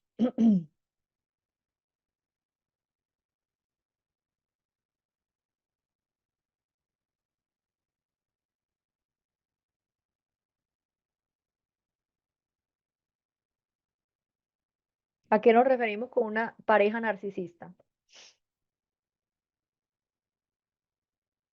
¿Ambos narcisistas? Bueno, digamos que si hay uno de los miembros que es narcisista, ¿no? O sea, una persona, es complejo, porque muchas veces los desafíos más complejos es los elementos de hacer esa terapia vincular, ¿no? De aceptar cada uno la responsabilidad de una relación. ¿Qué podemos notar? Que digamos cuando nosotros vemos que hay una pareja narcisista, ¿cómo vamos a trabajar terapéuticamente cuando notamos que, por ejemplo, la pareja desde el inicio ni en los bajos ni en los mismos objetivos tienen la misma relación simétrica, ¿no? Cuando nosotros notamos que uno de los dos están presentes frente a los rasgos, ¿no? Esos rasgos narcisistas, por ejemplo, significativos y que no necesariamente es un trastorno, sino que el terapeuta tiene que ver cómo ajustar ese encuadre frente a los objetivos, a las intervenciones, para evitar esas dinámicas de abuso, de manipulación, de idealización, de valorización, que es típico de un narcisista, ¿no? Recuerden que un narcisista siempre pone la culpa en el otro, ¿no? Nunca va a aceptar esa culpa. Como el terapeuta no solamente va a tratar a dos personas, sino que hay un vínculo en el cual notamos donde una parte va a buscar esa confirmación y la otra busca la reparación, ¿no? Entonces muchas veces pues también en las relaciones de un narcisista se ve mucho tema de maltrato y violencia, por eso siempre tenemos que mirar cómo, en qué elementos está esa relación y cómo podemos apoyar a que se vuelva una relación sana. En cuanto a la comprensión del funcionamiento narcisista en una relación, notamos el narcisismo relacional como los elementos que se caracterizan por una necesidad intensa de admiración, control y validación. Los elementos, la dificultad para la empatía, ¿no? Cuando hablamos de la reciprocidad emocional, la pareja, todos los elementos que se van a traducir en, por ejemplo, la manifestación, la idealización y desvalorización, por ejemplo, la fase inicial de desencanto, los extremos seguidos de las críticas, de desprecio, ¿no? La falta de la empatía, muchas veces la otra persona va a minimizar o desvalidar las emociones de la otra persona, ¿no? El control emocional o económico, buscar el dominio y la obediencia, la proyección, los elementos que atribuyen la falla, las emociones del otro, tú eres el egoísta, ¿no? La sensibilidad extrema de la crítica, los elementos que van a reaccionar, por ejemplo, la ira, el retraimiento ante cualquier señal de desacuerdo y la desconexión emocional como la imagen del vínculo no necesariamente a esa persona real. Y acá el miembro también es importante que nosotros notemos los rasgos también desde la dependencia en el otro, porque muchas veces también podemos ser un reto cuando hay dependencia y el otro es narcisista, ¿no? Como ese autosacrificio, el miedo al abandono. ¿Por qué? Porque la otra pareja es dependiente, que esa es la pareja ideal de un narcisista, ¿no? Un dependiente y un narcisista. Mientras ese desequilibrio va a sostener un elemento de una relación disfuncional, ¿no? Cuando hay infidelidad de la pareja, lo que quiere es terminar la relación, ¿que debe hacer el terapeuta? Pues si las parejas quieren terminar la relación, es ayudarlos a entender los motivos que sucedieron para esa ruptura, ¿no? Digamos esos elementos a través de esa transformación. Y más que el duelo es la aceptación también de las fallas, tanto del uno como del otro, ¿no? Los pros y contras que tenía esa relación.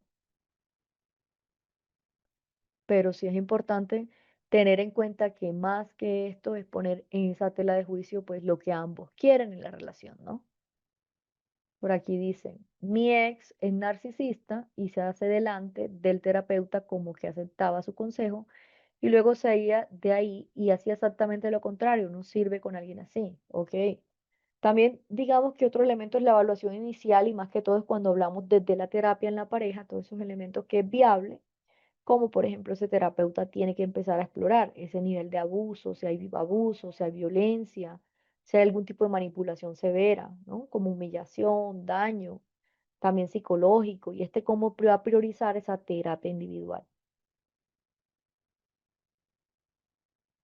Otro de los elementos es que no solamente desde la pareja, grato desde el insight que ahí tiene un narcisista, ¿no?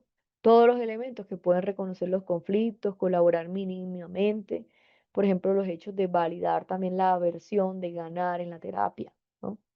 En la motivación, cuando notamos la motivación, es esos elementos de controlar o de cambiar al otro como ese proceso desde ese conjunto, ¿no? Cuando vemos que ese conjunto se va a complicar. En el enfoque terapéutico o el manejo clínico también está el encuadre firme, ¿no? Por ejemplo, el terapeuta debe ser muy claro, consistente con esas reglas, con los límites, con los objetivos desde la sesión. No permitir que uno monopolice el espacio. Evitar las triangulaciones. Por ejemplo, usted también ve que ella es la loca, ¿no? Todos estos elementos de reafirmar un proceso muchas veces se busca las culpas, sino esa comprensión mutua. Y pues obviamente acá en el ejemplo del encuadre verbal también notamos que es, por ejemplo, lo que nosotros estamos buscando desde el hecho de tener la razón, sino también desde cómo participan en ese cambio frente a esos patrones que van a alejarla, ¿no? Promover la conciencia de ese impacto emocional, ese trabajo, por ejemplo, cuando hay un narcisista, que éste requiera hacer visible ese efecto desde las conductas del otro, sin confrontar pues directamente al ego, ¿no? Por ejemplo, en lugar de decir eres egocéntrico, puede decirle cuando invalidas su emoción, ella siente que no hay espacio para ser escuchada, ¿no?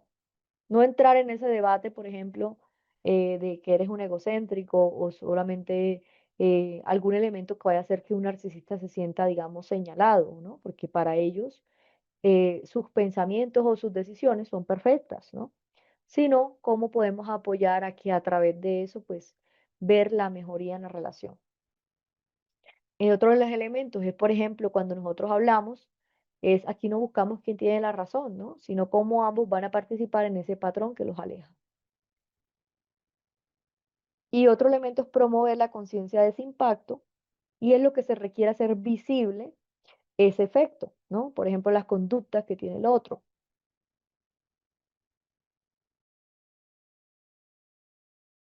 Cuando nosotros hablamos en lugar de que eres egocéntrico, es decir, cuando invalidas su emoción, ¿no? Ella siente que no hay espacio para ser escuchada. O de usar ese lenguaje descriptivo y natural, por ejemplo, fomentamos esa regulación emocional, no la culpa. Cuando hablamos de validar sin coludir, por ejemplo, la terapia para validar la herida de base. Por ejemplo, la inseguridad, la necesidad de la admiración sin justificar la conducta. Como entiendo que necesitas sentirte valorado, ¿no? Pero como hablamos de controlar o ridiculizar lo del otro, no es una forma de lograr. En cuanto al equilibrio, son los elementos que hablamos de evitar reforzar ese narcisismo y cómo se mantiene esa alianza terapéutica.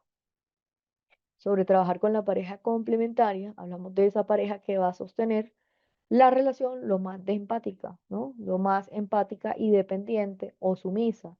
Y acá es el hecho de fortalecer los límites emocionales, la autonomía, el reconocimiento, la motivación, el gaslighting que le llamamos, y la capacidad para esa autoafirmación, esa validación interna, ¿no? Otro de los elementos es que cuando nosotros estamos hablando de ese trabajo, acá se recomienda siempre ese trabajo paralelo con ambos. Por ejemplo, cuando notamos que se presenta en esa terapia de la pareja, ¿no?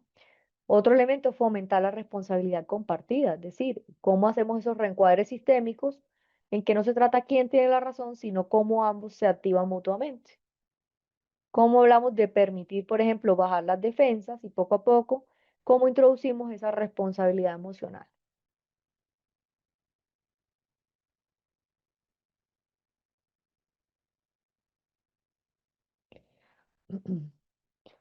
Siempre es importante que cuando se va a abordar una pareja con un enfoque narcisista, se tenga en cuenta evitar una confrontación directa. Recuerden que nadie quiere ir a terapia para sentirse que de alguna forma va a estar, digamos, señalado, juzgado, ¿no?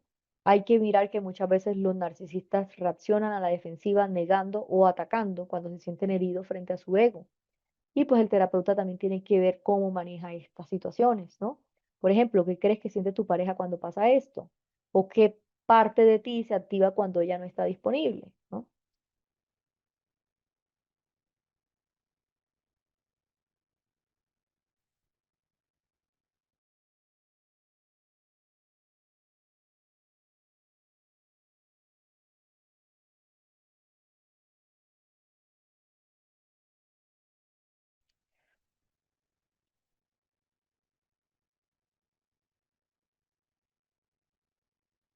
Cuando me dices apego evitativo, ¿te estás refiriendo a personalidad evitativa?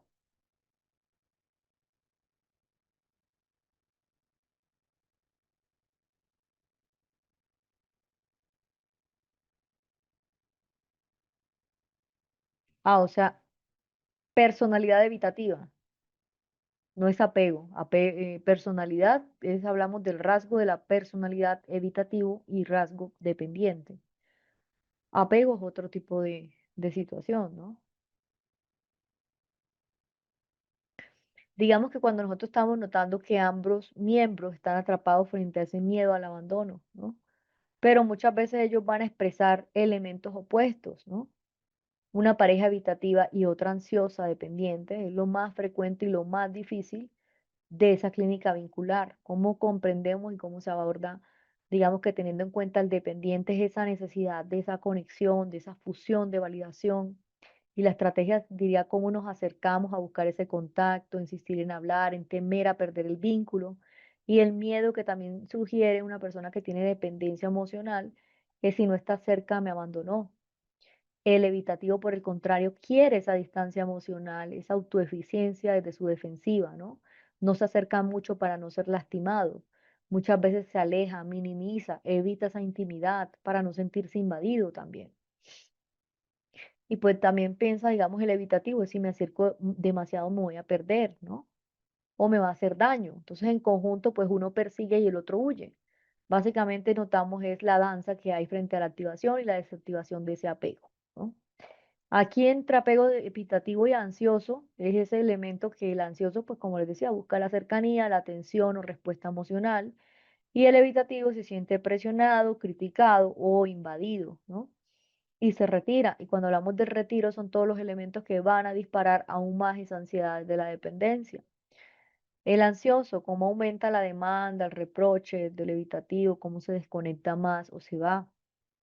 El ansioso va a sentir esa desesperanza, la culpa, cómo va a volver a acercarse desde la necesidad, ¿no?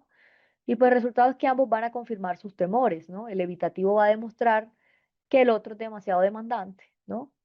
Y el ansioso va a comprobar que el otro no lo ama lo suficiente. Entonces miren que acá también es un complejo porque digamos que ambos tienen diferentes formas desde su personalidad, ¿no? Para mirar o para demostrar el amor, ¿no?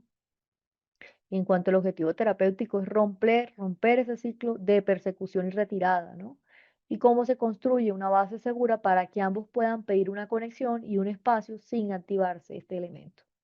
En la evaluación inicial notamos la identificación del apego dominante que tiene cada uno de ellos y frente a sus historias de apegos tempranos o a su relación actual, el nivel de la conciencia emocional que cada uno tiene, ¿no? Cómo reconocen cada uno sus patrones. Aquí también hablamos de las reacciones desde las sesiones, ¿no? El ansioso muchas veces puede tender a hablar más, el evitativo a desconectarse o a mirar el reloj.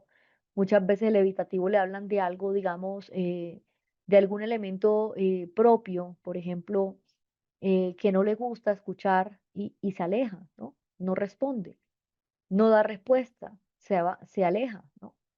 Y el ansioso, por el contrario, quiere la respuesta, ¿no? Entonces esto también se vuelve complejo porque mientras uno quiere tener su espacio, el otro va a entrar en ese círculo de mandar, ¿no? De mandar atención, de mandar una respuesta. Acá también en la parte de la psicoeducación, desde ese ciclo, ese problema individual que observamos, ¿no? Cuando nosotros notamos ese problema, por ejemplo, desde lo que ambos se sienten atrapados en ese patrón automático y desde elementos del apego. También tener en cuenta, por ejemplo, si él me busca con esa intensidad, eh, tú sientes que te van a ahogar, ¿no? Y que ninguno es el enemigo, digamos, el ciclo lo es, ¿no? Cómo nosotros vamos a reencuadrar la alianza también desde ambos y a reducir la culpa. Y en cuanto a regular el sistema nervioso, también es importante mirar cómo abordar la parte de las emociones profundas, cómo se comprende esa autorregulación, esa corregulación. Muchas veces el ansioso tiene que puede ayudarse con técnicas de mindfulness, de respiración, de distracción, saludable para tolerar la distancia, ¿no?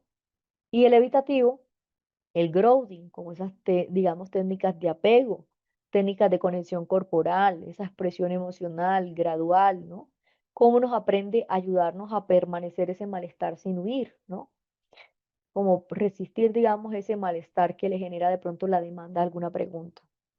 Y en la construcción también está ese lenguaje que se va a construir desde elementos emocionales, como es el analfabetismo afectivo, el ansioso, la hiperexpresividad caótica.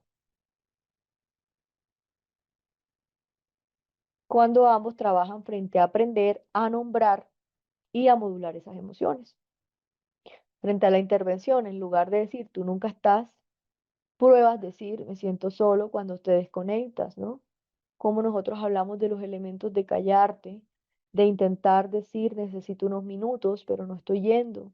Cómo hablamos de reprocesar las heridas del apego, por ejemplo, cuando nosotros hablamos de la base de la seguridad, de esos elementos que se han formado, que pueden trabajar frente a los recuerdos, del abandono, del rechazo, y pues no solamente hablar de la evitación emocional. Muchas veces la terapia del MDR pues también ayuda a esas relaciones emocionales, ¿no? Esas terapias que son focalizadas en las emociones, la terapia de esquemas, por ejemplo, de subyugación, de esquemas maladaptativos, de privación emocional, de abandono, ¿no? Cómo nos ayudan, por ejemplo, en estas reacciones actuales, por ejemplo, del eco también del apego infantil. Muchas veces también podemos apoyar también estos elementos con esos patrones de comunicación como esas técnicas, por ejemplo, de yo mensajes, hablar de la emoción propia y no es de la crítica, tiempos de pausa, reconexión, por ejemplo, el time out, después de 20 minutos, regreso y garantizado, ¿no? El hecho de hablar, ¿no? La escucha empática guiada para repetir, para validar y para responder sin defenderse, ¿no? Cuando sientes que se aleja, ¿qué te dices internamente? Que ya no le importo. ¿Y tú? Qué pasa por ti en ese momento? Que si hablo me van a reclamar, entonces me callo. ¿No? Entonces miren que cada uno tiene una manera de validar su propia experiencia, sus emociones, ¿no? Y aquí se trata también de redefinir la conexión y la autonomía sobre los tiempos que cada uno necesita, ¿no? El ansioso tiene que aprender a dejar de necesitar esos tiempos y ambos deben digamos, de buscar negociar esa distancia óptima, ¿no? Como por ejemplo la intimidad y el espacio. Metáforas útiles como dos bailarines si se pegan demasiado, pues no se mueven, ¿no? Entonces se separan, si se separan demasiado, se desconectan. Muchas veces también podemos utilizar esas diferencias o esa parte de las intervenciones diferenciadas para mirar cómo fortalecemos la autoeficacia y la regulación emocional y pues las parejas evitativas desarrollar esa conciencia y esa expresión emocional, ¿no? En cuanto a la pareja dependiente, aprender a pedir conexión sin reproche. Y en cuanto a la pareja habitativa, aprender a permanecer sin huir o cortar, ¿no? En cuanto a elementos de la pareja dependiente, reforzar el autoestima independiente del vínculo. Y en la pareja habitativa, explorar el miedo a la fusión y a la pérdida del yo. Cuando hablamos del trabajo desde el abandono, todos esos elementos desde la vergüenza, la necesidad, la aprobación. Cuando hablamos de trabajar esa vulnerabilidad, ese control y la autoeficiencia también defensiva. Modelos útiles es la terapia que está focalizada en las emociones, ¿no? Como Sue Johnson, que hablaba cómo reprocesar las heridas del apego, ¿no? Y cómo enseñamos a la parte de la seguridad emocional. Terapia de los esquemas, identificar esos esquemas de abandono, de subyugación, de desconfianza, de privación. Y del MDR relacional, procesar esos traumas de apego, de respuestas, ¿no? Mindfulness y de aceptación y compromiso. Cómo hablamos desde la observación, desde el juicio y la compasión hacia el otro. Terapias sistémicas estructurales, por ejemplo, cómo reorganizamos los roles, los límites que hay entre una función y una distancia. Elementos indicadores de un proceso. Cuando hablamos de ese ansioso, todos los elementos para favorecer, para tolerar esa distancia sin sentir ese abandono. En el evitativo, quedarnos frente al presente en esa incomodidad de sin huir, ¿no? Cómo ambos van a aprender a pedir lo que necesitan sin atacar ni culpar. Y cómo surgen también momentos de conexión emocional real y no de control. Muchas veces también se pueden utilizar estas frases, por ejemplo, aprendamos a protegernos a nosotros mismos de nuestros miedos, ¿no? Uno lo hace acercándose demasiado y el otro alejándose. Por acá me dicen cómo en los adolescentes que existe el ghosting, cómo gestionar estos pacientes con este tipo de parejas. Bueno, para ustedes, ¿qué es el ghosting?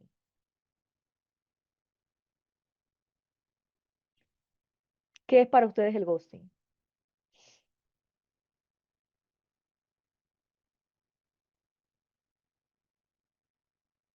Recuerden que el ghosting no es una relación de pareja, ¿no? El ghosting es una relación intermitente en la pareja, ¿no? Es una relación que, digamos, no es relación, ¿no? Pero tampoco es nada, ¿no? No, el ghosting no es invisibilizar al otro. El ghosting es cuando hay una relación intermitente de una relación. Es decir, no hay una relación completa, no hay una relación en la cual notamos que se ven procesos de apego, de identidad, de autorregulación emocional, que cuando hablamos del ghosting es ese acto de interrumpir repentinamente la comunicación completamente a cero, ¿no? Cuando cortamos esa comunicación sin una explicación, en esas relaciones generalmente, esas relaciones que son mediadas por redes sociales o por mensajería, todos los elementos que puedan ocurrir a vínculos amorosos, amistosos o de pares, ¿no? Ejemplos del adolescente, por ejemplo, estábamos hablando todos los días y de momento me dejó en visto, nunca más me respondió. Cuando hablamos del ghosting es esa comprensión psicológica, no solamente el acto de la evasión digital, sino cuando hablamos de esa parte de la emoción y de la parte vincular, ¿no? La evitación del conflicto de emociones incómodas, por ejemplo, la culpa, el rechazo, la responsabilidad. Otro de los elementos es la dificultad para sostener la frustración y la ambigüedad. El uso defensivo desde la desconexión, como por ejemplo hablábamos de ese control o autoprotección, ¿no? Cuando hablábamos del adolescente, todos los elementos que se agravaban, el porqué, el cerebro emocional, cuando veíamos que era más activo que el relacional, ¿no? Y la validación también social es todos los elementos que van a impactar directamente en estos elementos de la autoestima. Por ejemplo, yo necesito que tú me busques para yo demostrar que me quieres, ¿no? O que te importo, o para demostrar que nadie me va a abandonar, ¿no? Mi autoestima está relacionada con qué, con el hecho de que el otro me valide a mí, ¿no?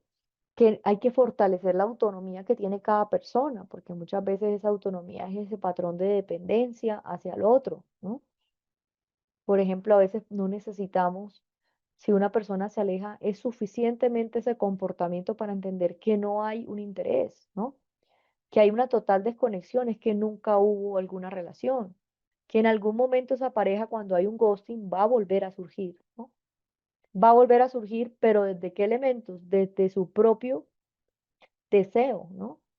Y que así como, digamos, la primera vez aceptamos o toleramos ese vacío o esa indiferencia por el hecho que alguien se aleja, muchas veces también tenemos que entender que el ghosting, digamos, también me está diciendo lo que el otro quiere, realmente no quiere una relación, ¿no?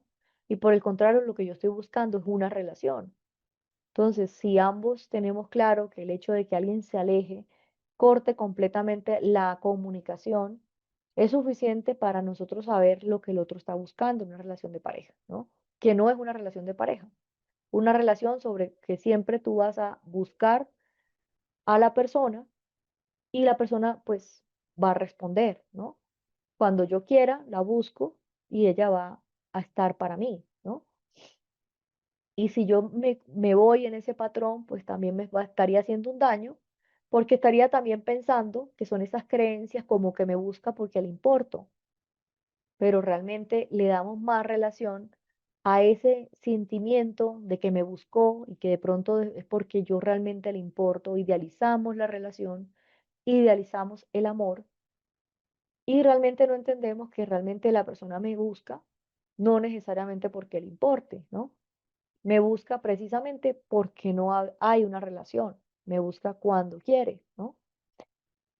Entonces, muchas veces si vamos a analizar, el otro pues va a entender, por ejemplo, yo la busco y ella siempre va a estar, ¿no? Y la otra persona va a pensar, realmente si me buscó esta vez es porque realmente me quiere, ¿no? O cómo yo quiero confirmar realmente si soy validada por el otro, si realmente hay amor, ¿no?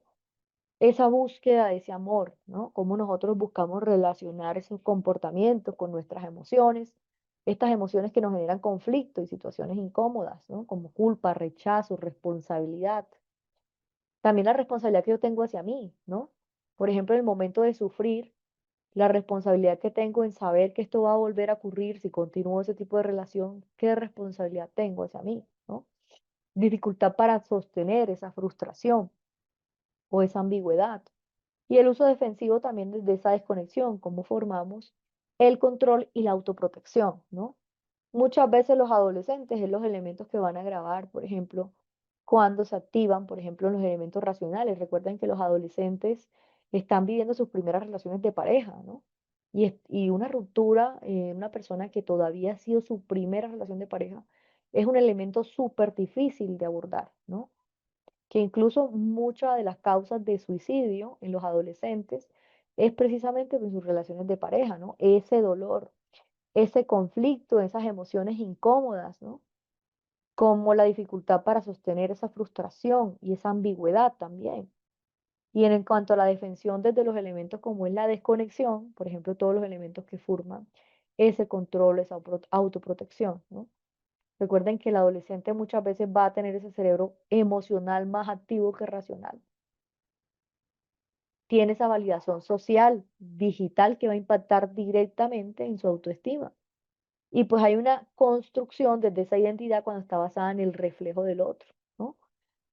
Hay un impacto emocional de quien lo sufre, más que todo cuando notamos la parte afectiva, ¿no? Un adolescente va a generar ansiedad, tristeza, rumiación, enojo, vergüenza, sensación de no ser suficiente, cognitiva, esos pensamientos de esa autocrítica como me hice mal, no valgo, ¿no? Relacional, ese miedo a vincularse, por ejemplo, la desconfianza, el aislamiento, la hipervigilancia digital, la física, el insomnio, la falta de concentración, ¿no? La tensión corporal. Y en muchos casos, pues también están las heridas de apego, traumas relacionales previos, ¿no? Como al abandono o a la exclusión.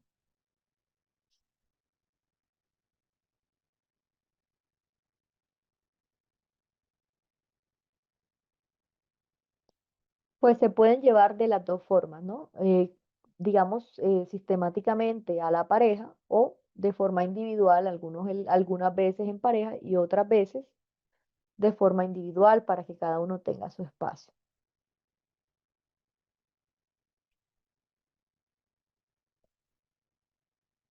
Listo, ¿alguna pregunta, alguna otra duda? ¿Todo está claro?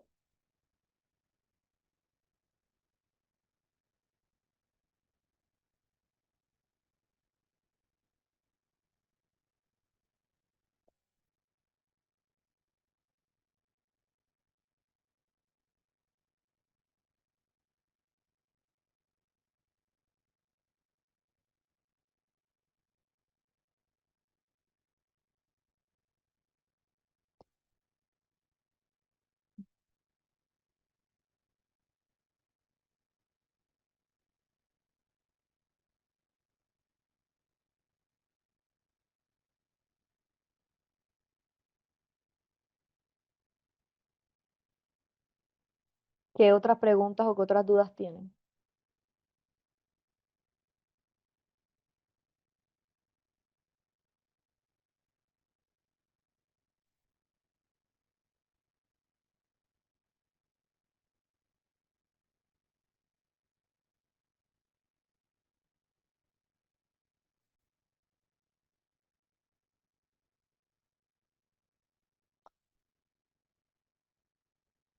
El ghosting no es invisibilizar, ¿no? Recuerden que el ghosting es esa relación que no es una relación, pero es cuando está iniciando de pronto una persona en conocer a otra y tiene una comunicación muy cercana, muy constante, constantemente, y de pronto uno de los dos se aleja, ¿no? Dejando al otro en un vacío emocional, preguntándose qué pasó, ¿no? Sin entender qué pasó, porque no le responde, porque ese silencio.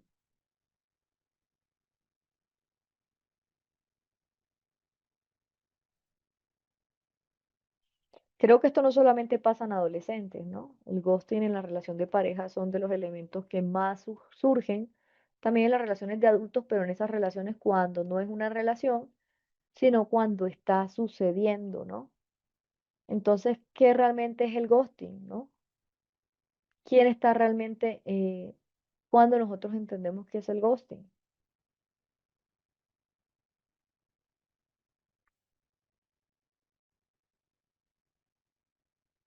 Quiero agradecerles a todos por su atención y por su participación y nos vemos mañana.